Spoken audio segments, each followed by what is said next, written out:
relación de México con Estados Unidos tiene muchos matices y muchas formas de analizar. La seguridad, la migración, el narcotráfico, los procesos económicos y ahora la renegociación del Tratado de Libre Comercio son algunos de estos temas. Y hoy tenemos a uno de los especialistas más importantes en temas de seguridad internacional, política exterior de Estados Unidos, México y América Latina. Y con él vamos a hablar sobre estos temas en el marco del proceso electoral mexicano. Yo soy Flor Arballo y esto es Diálogos desde la Frontera. Acompáñenme.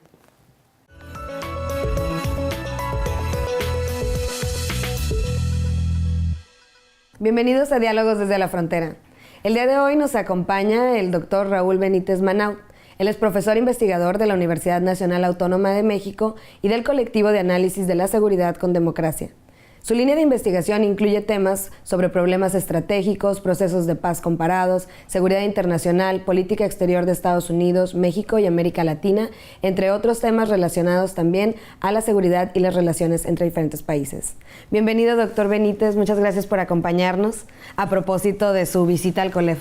Pues es un gusto estar con ustedes en Diálogos desde la Frontera, en el COLEF y en la parte más norte de México.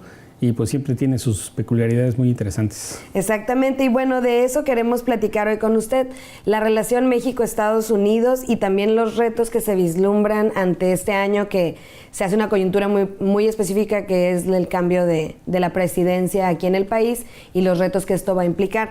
Pero quisiera que nos ofreciera antes para la audiencia pues un panorama general sobre las relaciones México-Estados Unidos, cuál es la situación actual, qué tanto han cambiado significativamente antes y después de la administración del presidente Trump.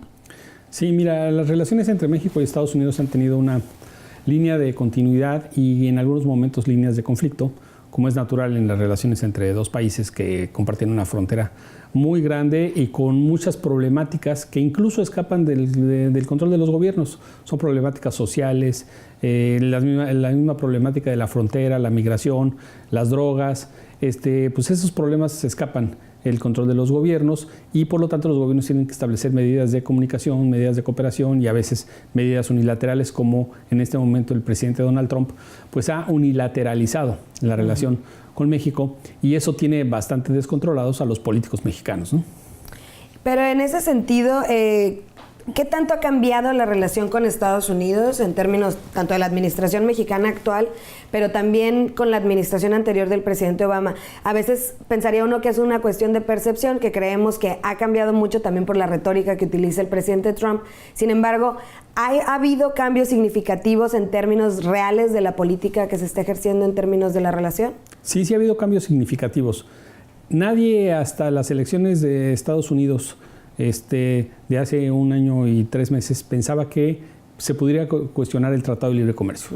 Era como un hecho que se decía ya consumado, era un hecho inercial. Y el presidente Trump pues, llega y cuestiona el Tratado de Libre Comercio con mucha fuerza y dice que es el causante de muchos males, no de todos, pero de muchos males de la economía de Estados Unidos. Sobre todo de que por culpa del Tratado de Libre Comercio muchos jóvenes han perdido la posibilidad de tener empleos y que se han cerrado fábricas en muchas partes de Estados Unidos para trasladarse a México para obtener salarios más baratos. Y eso ha despertado un nacionalismo en Estados Unidos antimexicano muy fuerte. Y en ese sentido también, en términos del Tratado de Libre Comercio, ¿considera que más allá de las cuestiones ideológicas, sí era necesario repensar el Tratado de Libre Comercio? Sí, sí era necesario repensar el Tratado de Libre Comercio porque en los 24 años que tiene el tratado de operar desde que fue firmado, han pasado muchas cosas en la economía mundial, en el comercio internacional. Por ejemplo, cuando se firmó el tratado y empezó a implementarse, China no era una potencia económica ni comercial, ahora lo es. En esa época no había comercio electrónico. Todavía el Internet y todo esto era una herramienta auxiliar, no era la herramienta fundamental para manejar las relaciones económicas entre los países, el comercio, las relaciones entre seres humanos, la comunicación entre personas. Entonces el comercio electrónico es otro tema. El dólar era indiscutiblemente la moneda más fuerte, ahora está el yuan chino, está el euro. Rusia está siendo un actor fundamental muy importante. El tema ruso, por ejemplo, en Rusia en 1994 era una potencia totalmente colapsada, y ahora está renaciendo. Rusia otra vez es un poder militar, es un poder político, un poder diplomático, se atreve a invadir pues, territorios, etcétera, y y el presidente de Rusia, Putin, pues tiene un poder impresionante, tan impresionante que hasta lo acusan de todos los males del mundo, ¿no? Desde como que dice que influye en México, que interviene en México, que interviene en las elecciones de Estados Unidos. ¿Cuándo Estados Unidos habrá pensado que otro país pudiera intervenir en su proceso electoral? Pues ahora se habla con mucha seriedad de eso, ¿no? Doctor, y volviendo a lo del tratado, ¿cree que México ha tomado una postura firme, ha sido capaz de negociar eficientemente o seguimos, de alguna manera Estados Unidos se sigue favoreciendo también como de esta unilateralidad que menciona? Bueno, mira, México sí ha elaborado una estrategia que le ha resultado, que es lo que buscaba Trump de inmediatamente, rápido, romper el tratado, no fue posible. Y no fue posible, pero no por México, no fue posible porque ya en la realidad una cosa es la campaña del presidente Trump contra el tratado y otra cosa es la realidad de los empresarios de Estados Unidos, pues tienen muchísimos intereses en México, muchas grandes empresas, sobre todo son famosas las presiones que hizo a la General Motors, por ejemplo, para cerrar plantas en México, pero los petroleros, la General Motors, la mayoría del gran capital industrial californiano, los tejanos, que tienen casi 100 mil millones de dólares de comercio con México, de importaciones y exportaciones, pues le fueron a decir a Trump, oye, espérate, esto no es así nada más de que tú ya no te gusta el tratado. Además, no puedes clausurar un tratado así, nada más hay cláusulas. Por ejemplo, la salida de Inglaterra de la Unión Europea, pues es una cosa muy paulatina que tiene reglas. Entonces, en este caso, el gobierno mexicano ha logrado dilatar las conversaciones, igual que el canadiense, pero no puede evitar que se discutan temas muy fuertes como el de propiedad intelectual y cómo se van a discutir segmentos del tratado que son sectoriales, la industria automotriz, el comercio electrónico, las transferencias de dinero, muchas cosas. Y también está interferido el tratado por la guerra al narcotráfico, donde ahí la parte mexicana le dice a Estados Unidos, oye, espérate, pues tú que consumes esto, obviamente el narcotráfico no está regulado por el Tratado de Libre Comercio porque es un comercio ilegal, pero en Estados Unidos hay una epidemia, por ejemplo, de consumo de heroína y está muy preocupado el presidente Trump por eso, ¿no?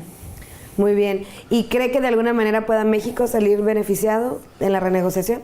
Puede ser que sí, puede ser que no, no sabemos. Todavía están negociándose las condiciones. El gobierno de México ha logrado mitigar el golpe, o sea, el peso mexicano no se ha devaluado muy aceleradamente y también la Bolsa Mexicana de Valores no ha caído mucho, pero no saben, incluso porque la incertidumbre viene de Trump. O sea, es un presidente muy pues, impulsivo, volátil, agresivo y no se sabe cómo va a venir. También no solo vienen las elecciones de México, también hay que tomar en cuenta que en noviembre son las elecciones para el Congreso de Estados Unidos y tampoco se sabe qué va a pasar. Exactamente. Pues bueno, vamos a hacer una pequeña pausa y seguimos platicando con el doctor Raúl Benítez. No se vayan.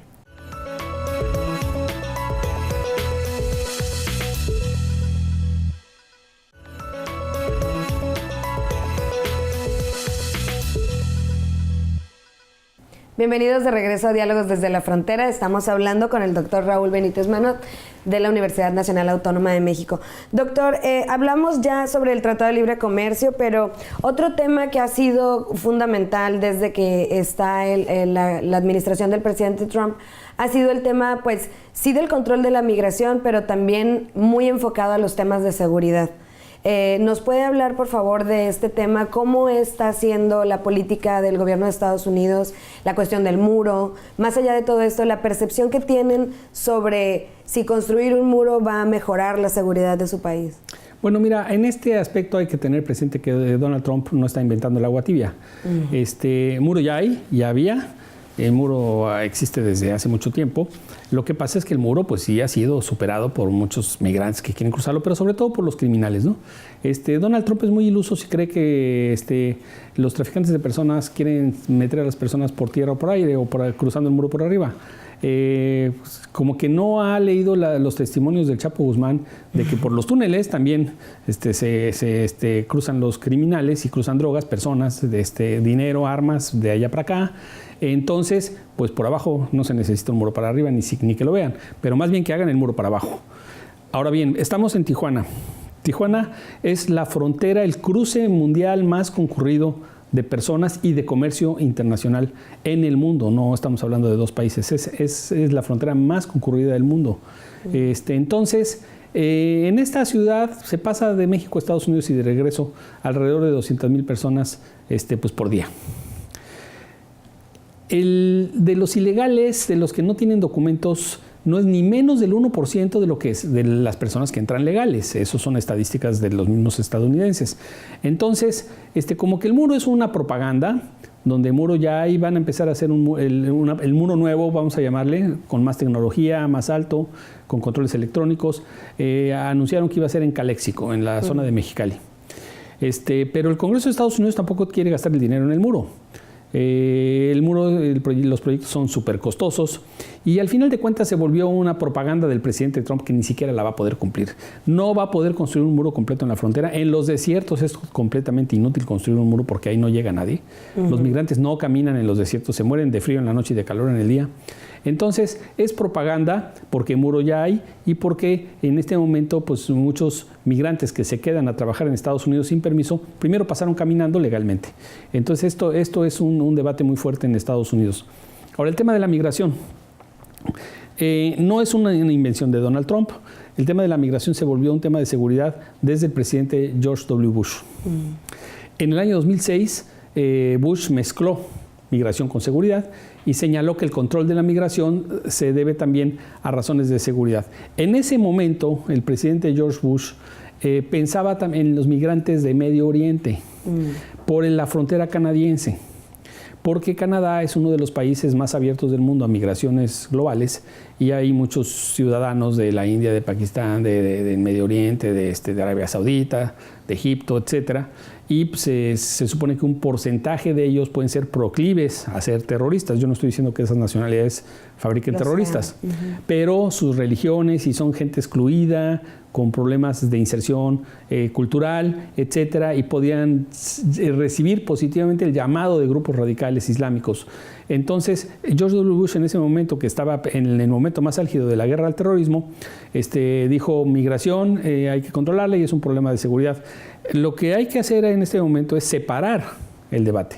Una cosa es el debate sobre inmigración y otra cosa es el debate sobre seguridad. Pero el gobierno de México tampoco lo ha hecho, porque el gobierno de México también tiene el mismo discurso de migración y seguridad, pero en este caso para la frontera sur. Y ayuda al gobierno de Estados Unidos controlando migrantes de Honduras, El Salvador y Guatemala. Y son devueltos aproximadamente entre 200 y 250,000 centroamericanos al año en la frontera sur y devueltos a sus países. Entonces, también el gobierno de México no es que mezcle migración y seguridad, es que le ayuda a Estados Unidos a parar esos flujos migratorios y devolverlos a esos países. Entonces, el gobierno de México tiene una contradicción que no resuelve.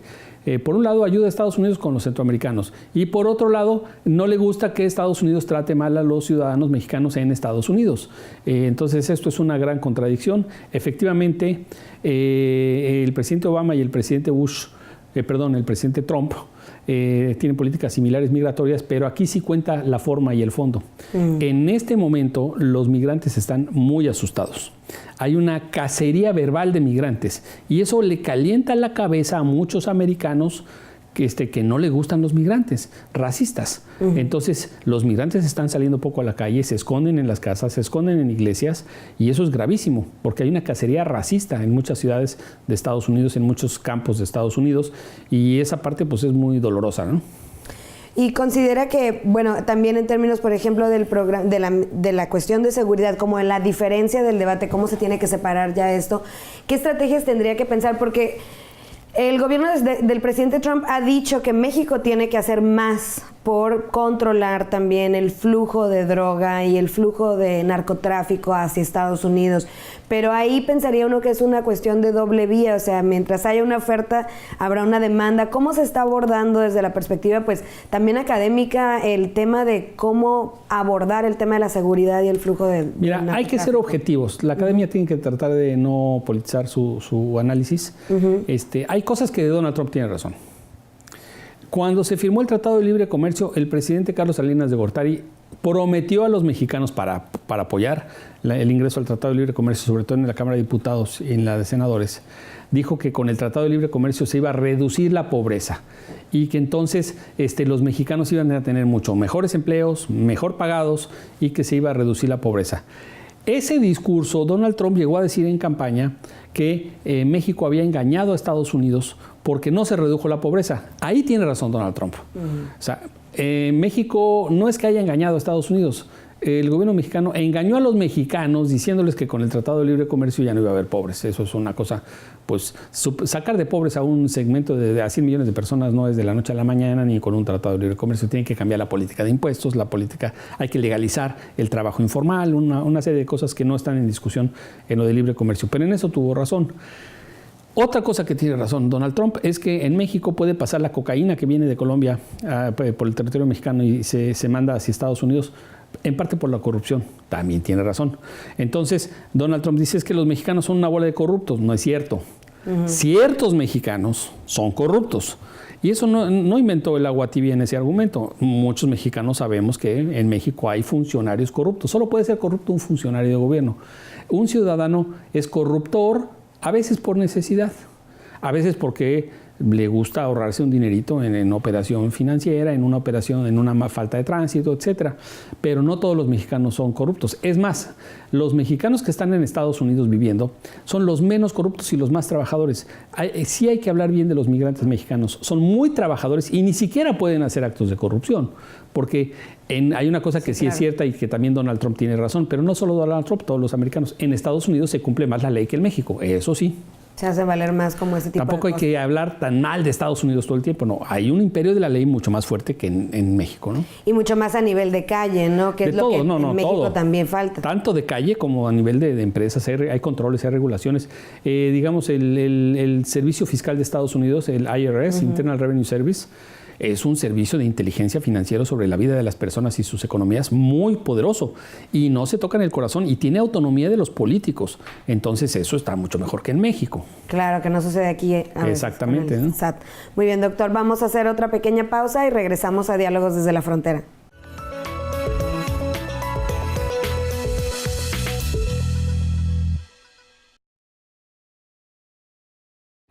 ¿Te gusta lo que ves? Títulos como este y muchos más los puedes encontrar en nuestro canal de YouTube. Búscanos como El Colef. Contamos con una lista de reproducción del programa Diálogos desde la Frontera, donde se encuentran disponibles todos los títulos del programa. Y si te gusta el contenido, compártelo en tus redes. Continúa con nosotros.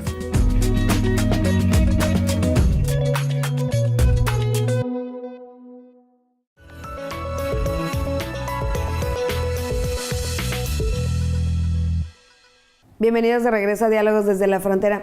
Doctor, ahora viene un año, y bueno, ya estamos en un año en donde va a empezar y ya iniciaron las campañas o las precampañas electorales para hacer el cambio de la administración del presidente o la posible presidenta.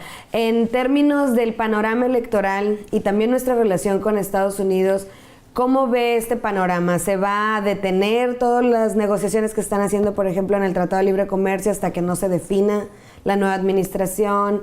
La relación también de las propuestas que tienen los candidatos y la candidata a la presidencia en términos de la relación, pues sí, en términos de política exterior, pero particularmente con Estados Unidos.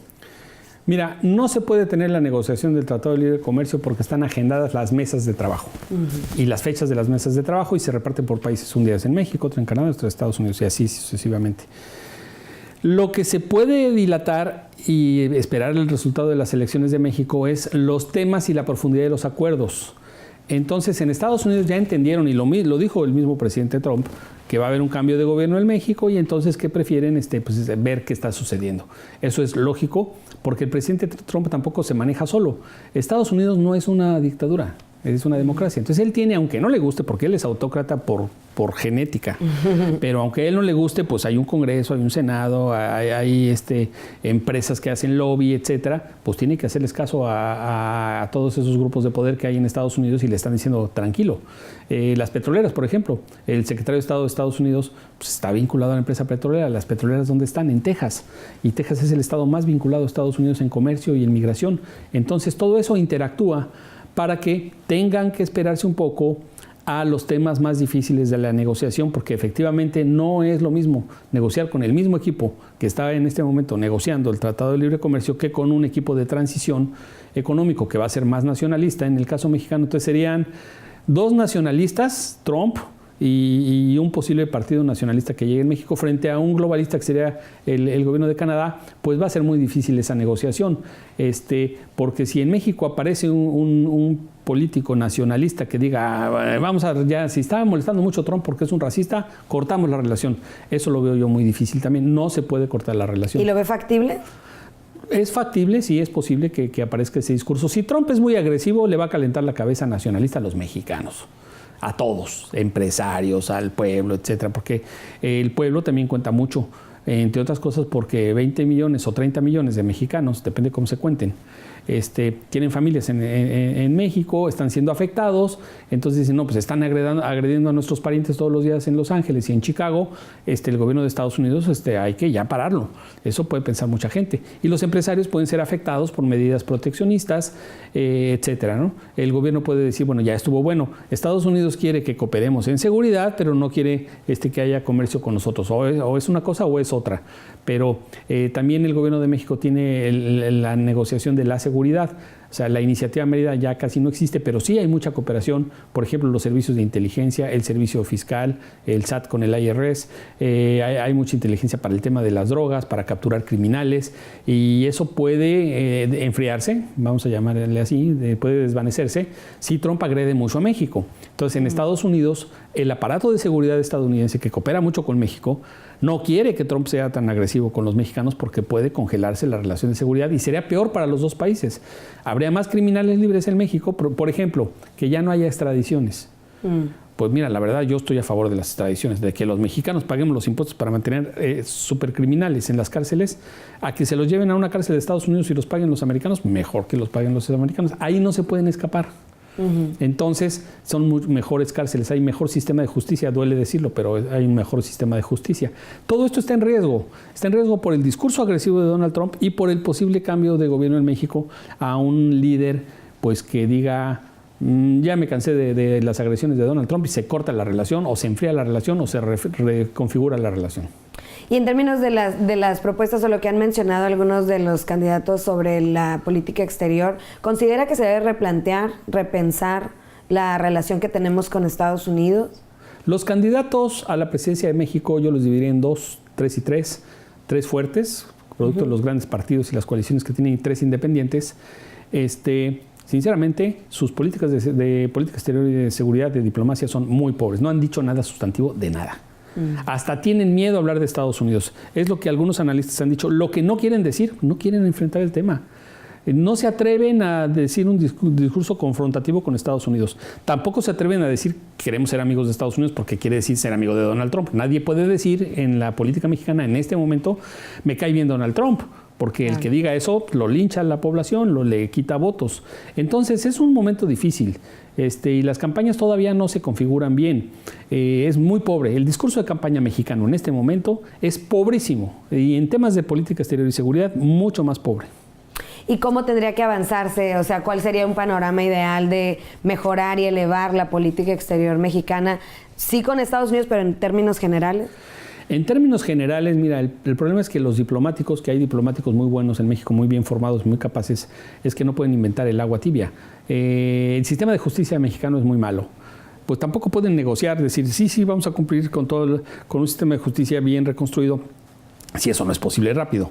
Entonces, por ejemplo, temas de extradiciones, temas de control del crimen organizado, se necesitan controlar, mejorar las policías, profesionalizar jueces, etcétera. Y eso no es de la noche a la mañana, y todos sabemos que parte de eso, del problema viene ahí. El otro tema, no se puede romper el círculo vicioso de la pobreza rápido. Entonces va a haber pobres y va a haber migrantes que busquen trabajo en Estados Unidos, y en Centroamérica igual. Va a haber pobres centroamericanos que van a buscar trabajo en México y en Estados Unidos. Por lo tanto, hay que tratarlos también con base en los derechos humanos, ¿no? Exacto. ¿Considera que la política exterior o las relaciones exteriores de México no están en las prioridades? En campaña electoral, solo en las potencias, las campañas electorales incluyen política exterior. En México nunca ha sido prioridad la política exterior en campaña electoral. Exactamente. Pues Viene un año complicado que va a dar mucho de qué hablar. Esperamos que esté nuevamente con nosotros, que nos vuelva a acompañar en algún momento aquí a Diálogos desde la Frontera para seguir platicando esto. Le quiero agradecer mucho esta entrevista. Pues muchas gracias a Diálogos desde la Frontera y al Colegio de la Frontera Norte por la invitación a estar con ustedes dialogando. Muchas gracias, doctor. Y a ustedes también, muchas gracias. No olviden entrar al sitio web del Colegio de la Frontera Norte, www.colef.mx, donde pueden encontrar todos nuestros eventos, seminarios y también visitar nuestro canal de YouTube, en donde, además de Diálogos desde la Frontera, podrán encontrar también todos los videos de nuestros eventos, de las conferencias y otras actividades que se realizan en el COLEF. Yo soy Flor Arballo y nos vemos en la próxima edición de Diálogos desde la Frontera.